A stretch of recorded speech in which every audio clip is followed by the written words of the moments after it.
करेंगे flowering jeans के बारे में। तो फ्लावरिंग जीन्स बेसिकली हम दो टाइप की पढ़ते हैं, जिसमें हम फ्लोरल मेरिस्टेम आइडेंटिटी जीन्स पढ़ते हैं और इसके अलावा एक और जीन्स पढ़ते हैं, हम उसको बाद में डिस्कस करेंगे, अभी वो ज़्यादा इंपॉर्टेंट है। लेकिन पहले जब फ्लावर बन रहा होता है प्लांट में तो हम फ्लोरल मेरिस्टेम आइडेंटिटी जीन को ही देखते हैं। ये किस चीज़ के लिए रिस्पॉन्सिबल है? सूट को वेजिटेटिव मेरिस्टेम से फ्लोरल मेरिस्टेम्स में कन्वर्ट करने के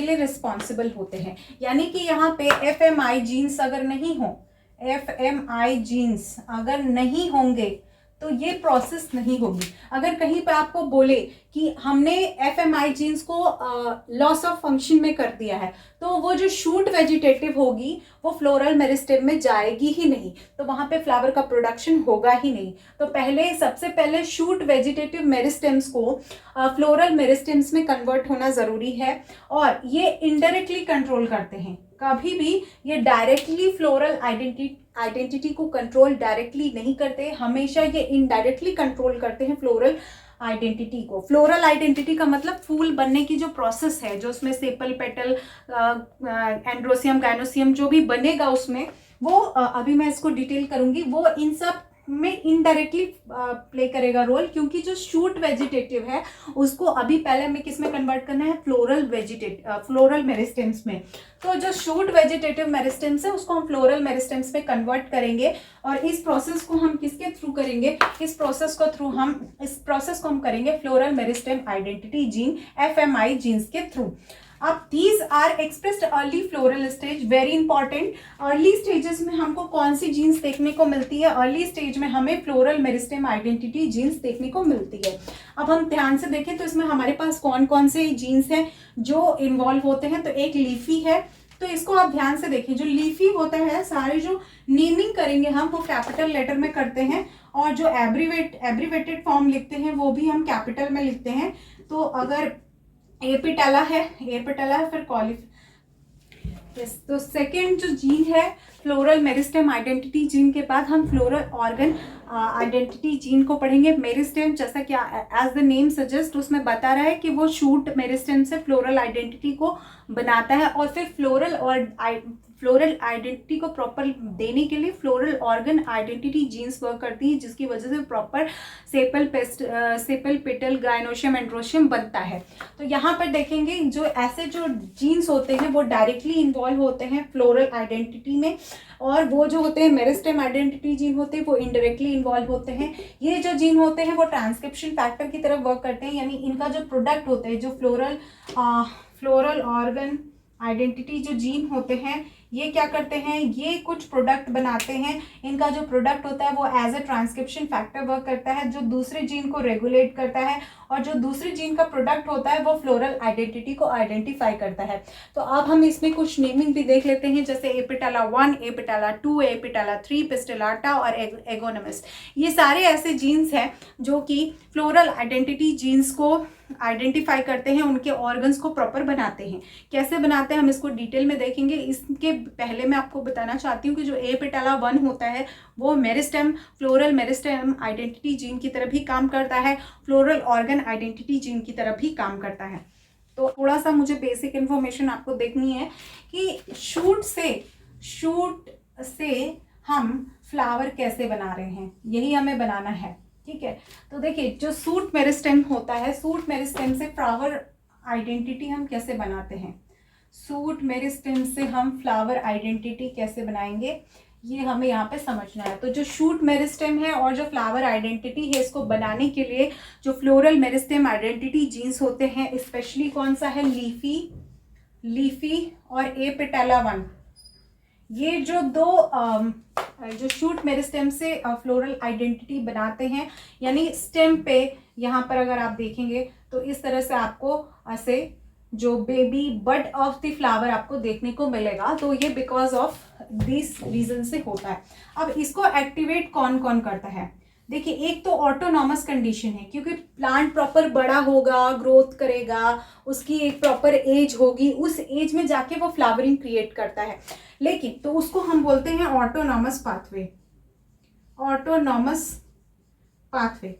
लेकिन जब हम लैब में स्टडी करते हैं तो लैब में बिकॉज ऑफ इसको हमें पढ़ना है, मान लीजिए जेनेटिक्स के लिए पढ़ना है या किसी और रीजन से पढ़ना है, तो हम क्या करते हैं, वर्नलाइजेशन करते हैं, वर्नलाइजेशन, ठीक है। या फिर थर्ड प्रोसेस हम क्या कर सकते हैं, जिब्रेलिक एसिड दे सकते हैं।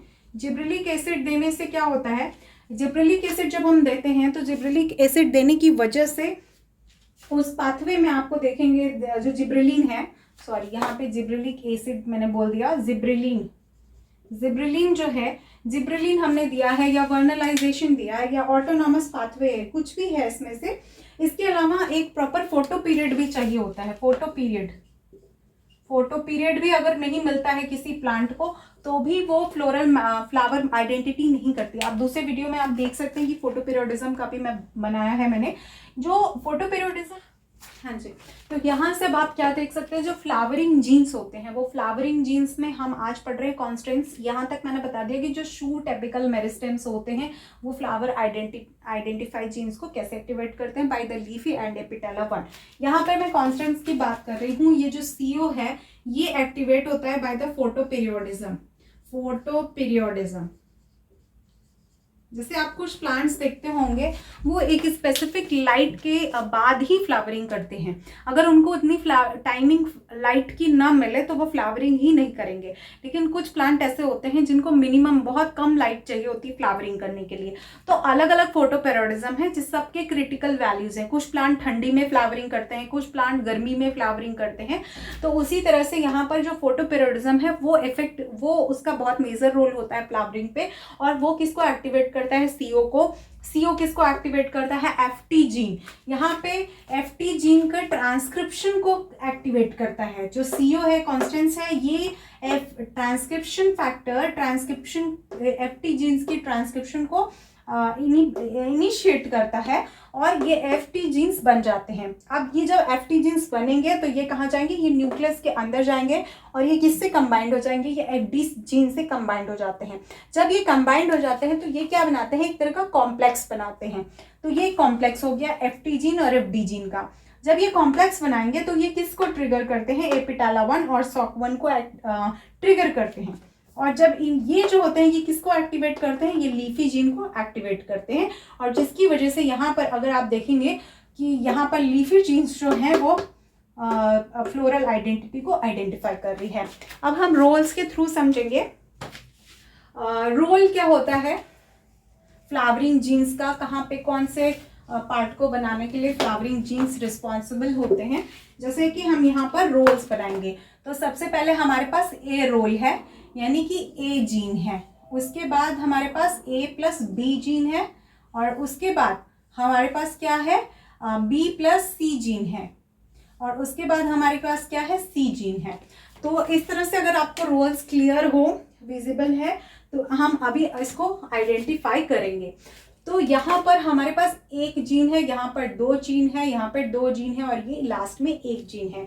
अब इसी तरह से मैं आपको बना के दिखा रही हूँ सेपल, पेटल, स्टेमन और कार्पल। तो यहाँ पर ये है सेपल और ये है पेटल, ठीक है, ये है एंड्रोशियम और ये है गाइनोशियम। इसको हम एंड्रोशियम और गाइनोशियम को स्टेमन और कार्पल लिखेंगे, स्टेमन और कार्पल, ठीक है। तो अब हम इस रोल्स के थ्रू आइडेंटिफाई कर लेंगे कि कौन सा किसका है। तो यहाँ पर सबसे पहले देखिए SEG जो सेपल है वो कैसे बनेगा, A से बनेगा। पेटल है वो किससे बनेगा, वो A+B से बनेगा। और जो स्टेमन है वो B+C से बनेगा और जो हमारा कार्पल है वो केवल और केवल C से बनेगा। अब इसमें से कोई भी चीज़ एब्सेंट होगी तो उसकी वजह से वो रोल यहाँ पर नहीं बनेगा। अभी हम इसको थोड़ा सा और आइडेंटिफाई करते हैं रोल 1, 2, 3, 4 को। तो ये वाइल्ड टाइप स्ट्रक्चर है। वाइल्ड टाइप स्ट्रक्चर समझने से पहले मैं इसको एक और फॉर्म में बताना चाहती हूँ। देखिए यहाँ पर जो है हम एक लिखेंगे, ऐसे चार्ट बनाते हैं जिसमें सबसे पहले यहाँ पर हम लिखेंगे कि कौन कौन से रोल हैं हमारे पास। तो हमारे पास सबसे पहले है सेपल, और यहाँ पे जगह कम है तो मैं ऐसी लिख रहे, ऐसी स्टैंड फॉर सेपल। तो ये सेपल है, पेटल है, ये सेपल हो गया, फिर यहाँ पे पेटल हो गया, पेटल, फिर यहाँ पर स्टेमन हो गया और फिर कार्पल हो गया। तो यहाँ पे स्टेमन हो गया और फिर यहाँ पे कार्पल हो गया। तो यहाँ पे जीन्स का फंक्शन कैसे है, तो यहाँ पर अगर हम यहाँ दो रोल्स पे हमें यानी सेपल और पेटल में हमें जीन ए का रोल देखने को मिलता है। तो यहाँ से हम यहाँ तक क्या लिखेंगे, gene A. Gene A sepal और पेटल के लिए रिस्पॉन्सिबल है, बहुत इंपॉर्टेंट है। उसके बाद अगर हम यहाँ पर देखें कि जो बी है वो सेकेंड और थर्ड दोनों में है, तो पेटल और सेपल के लिए कौन रिस्पॉन्सिबल है, बी रिस्पॉन्सिबल है। फिर हम सी को देखें तो स्टेमन और कार्पल दोनों के लिए सी रिस्पॉन्सिबल है, लेकिन इसके लिए केवल सी रिस्पॉन्सिबल है। तो इस तरह का कुछ अपीयरेंस हमें देखने को मिलेगा। यस, जो सी का अपीयरेंस है वो हमें यहाँ पर भी देखने को मिलेगा। इसके अलावा जो ABCDE मॉडल है वो भी मैं आपको इसी में बताऊंगी, पर पहले अभी हम इसके कुछ एक्सपेरिमेंटल क्वेश्चंस देखेंगे। तो फिर से ध्यान देते हैं, जो सेपल का फॉर्मेशन है वो जीन ए की वजह से होता है, पेटल का जो फॉर्मेशन है वो A+B की वजह से होता है, स्टेमन का जो फॉर्मेशन है वो B+C की वजह से होता है, और कार्पल का जो फॉर्मेशन है वो जीन C की वजह से होता है। बिकॉज ऑफ ये ABC मॉडल है, फ्लावरिंग जीन ABC मॉडल। अभी इसके अलावा हम ABCDE मॉडल भी देखेंगे नेक्स्ट वीडियो में आई थॉट। तो यहाँ पर जो ABCD मॉडल है इसमें अभी हमने बनाया एक वाइल्ड टाइप। तो सबसे पहले हम वाइल्ड टाइप बनाते हैं। वाइल्ड टाइप अगर देखेंगे तो ये हो गया A, ये A स्टैंड फॉर स्टेमन, ऐसे मैं लिख रही हूँ डायरेक्ट। ये स्टेमन सेपल हो गया, फिर पेटल हो गया, सेपल पेटल के बाद स्टेमन हो गया, स्टेमन के बाद कार्पल हो गया, ये बीच में रहेगा, उसके बाद स्टेमन, उसके बाद पेटल और उसके बाद सेपल। अब ये वाइल्ड टाइप फिनोटाइप है। अब हम इसमें म्यूटेंट देखेंगे। तो सबसे पहले जो हम म्यूटेंट बनाएंगे वो ए का म्यूटेंट बनाएंगे, ए म्यूटेंट, ठीक है। उसके बाद हम बी का म्यूटेंट बनाएंगे, बी म्यूटेंट। उसके बाद हम सी का म्यूटेंट बनाएंगे, सी म्यूटेंट। तो इस म्यूटेंट से हमें पता चलेगा कौन सा। आप देखिए, अगर ए म्यूटेंट है, अगर किसी फेनोटाइप में ए ही नहीं है, यानी तो सेपल और पेटल बनेगा ही नहीं बनेगा। तो ऐसी कंडीशन में अगर ए म्यूटेंट है तो क्या बनाएगा, सबसे पहले कार्पल बनाएगा, उसके बाद स्टेमन बनाएगा, उसके बाद स्टेमन बनाएगा, उसके बाद कार्पल बनाएगा। तो ये इस तरह का फिनोटाइप आपको देखने को मिलेगा, यानी कार्पल स्टेमन, स्टेमन कार्पल। उसके बाद जो सेपल पेटल, मान लीजिए बी जीन का म्यूटेशन हो गया, बी जीन का म्यूटेशन हुआ यानी कि पेटल और स्टेमन नहीं बनेगा, यानी जो बीच वाला जो दो रोल्स हमें दिख रहे हैं यानी कि पेटल्स और जो स्टेमन है वो नहीं बनेगा। अगर पेटल स्टेमन नहीं बनेगा तो क्या बनेगा, सेपल और कार्पल बनेगा। तो यहाँ पे मैं बना रही हूँ सेपल, सेपल, कार्पल और बीच में कार्पल। तो बीच में कार्पल, फिर कार्पल, फिर सेपल और फिर सेपल, तो ऐसा बनेगा। उसके बाद अगर हम सी म्यूटेंट देखें तो C is responsible for what, C is responsible for stamen plus carpel. तो अगर सी नहीं है तो सबसे पहले तो कार्पल बनेगा ही नहीं बनेगा। तो ऐसी कंडीशन में जो रोल क्रिएट होगा वो कैसा होगा, सेपल पेटल सेपल का। तो यहाँ पे हम देखेंगे सेपल, फिर पेटल, फिर पेटल और फिर सेपल। तो इस तरह से ये रोल बन जाएगा ऐसा। अगर ये ऐसे नहीं समझ में आ रहा है तो हम डायरेक्ट भी इसको लिख सकते हैं। यहां पर अगर ए का म्यूटेशन होगा, फिर से हम देख लेते हैं, अगर ए का म्यूटेशन हुआ, अगर ए का म्यूटेशन हुआ तो सेपल पेटल नहीं बनेगा। तो बनेगा क्या, कार्पल, कार्पल बनेगा, स्टेमन बनेगा, स्टेमन बनेगा और वापस अगेन कार्पल बनेगा। अगर हम यहाँ पर देखें कि बी का म्यूटेशन हुआ, तो अगर किसी फिनोटाइप में बी का म्यूटेशन होता है तो पेटल और स्टेमन नहीं बनेगा। तो हमारे पास क्या बनेगा, sepal, sepal, carpel and carpel. हमेशा ध्यान दीजिएगा कि जो कार्पल है वो अंदर साइड में बनता है, बी म्यूटेंट में, ए म्यूटेंट में अंदर और बाहर दोनों के साइड कार्पल बनता है।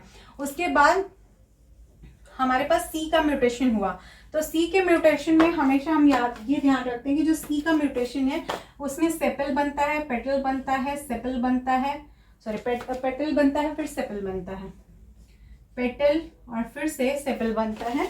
तो इस तरह से हमें ध्यान देना है। अब आप ध्यान दीजिए कि दो आउटसाइड जो है वो सेपल बन रहे हैं, इसमें सेपल आउटसाइड नहीं बन रहे, एक आउटसाइड एक इनसाइड बन रहा है। तो हमेशा ए और सी फर्स्ट और लास्ट का जब म्यूटेशन होता है तो हमेशा इस तरह का रोल बनता है कि बाहर के साइड से अलग अलग और बीच में एक होता है। सेम बी का अगर आप देखें तो बी कैसा है, बीच का जीन है, तो अगर बीच का जीन म्यूटेंट होगा तो सेम प्रोसेस बनेगी, लेकिन पहले का और बाहर का अगर जीन म्यूटेंट होगा तो ये कंडीशन बनेगी। एक बार मैं इसको रो से समझाने की कोशिश करूंगी, शायद बेटर समझ आए। तो देखें यहाँ पर मैं लिख रही हूँ सेपल, यहाँ पे पेटल, यहाँ पे स्टेमेन और यहाँ पे कार्पल। तो अगर ये जो एरिया है हमारा वो सेपल का है, फिर ये एरिया हमारा पेटल का है, ये एरिया स्टेमेन का, ये एरिया कार्पल का है। तो ये दोनों एरिया में हमें क्या चाहिए, सबसे पहले हमें सेपल बनाने के लिए ए जीन चाहिए, फिर पेटल बनाने के लिए हमें ए प्लस बी जीन चाहिए, फिर हमें स्टेमेन बनाने के लिए बी प्लस सी चाहिए, और फिर हमें कार्पल बनाने के लिए सी चाहिए। तो अब यहाँ पर अगर हम ध्यान दें कि जो ए जीन सेपल, पेटल, पेटल और सेपल, उसके बाद अब हम बी जीन का म्यूटेशन कर रहे हैं। देखिए ध्यान से देखिए, बी जीन का जो म्यूटेशन होता है वो बहुत ही इरेगुलेटेड होता है। इनके इसको तो हम सेम बना लेते हैं क्योंकि ये लास्ट के दो जीन्स होते हैं, लेकिन जो बीच वाला जीन्स होता है अगर हम बी जीन का म्यूटेशन कर देते हैं तो सबसे पहले हम ध्यान से देखें कि पेटल नहीं बनेगा और स्टेमेन नहीं बनेगा, तो बनेगा क्या, सेपल और कार्पल बनेगा। सेपल और जब कार्पल बनते हैं तो ये ध्यान देंगे कि सेपल जो है वो बाहर के साइड बनेगा, फिर सेपल बनेगा, फिर कार्पल बनेगा और फिर कार्पल बनेगा। तो इस तरह से लीनियर डायग्राम्स के थ्रू भी आप समझ सकते हैं।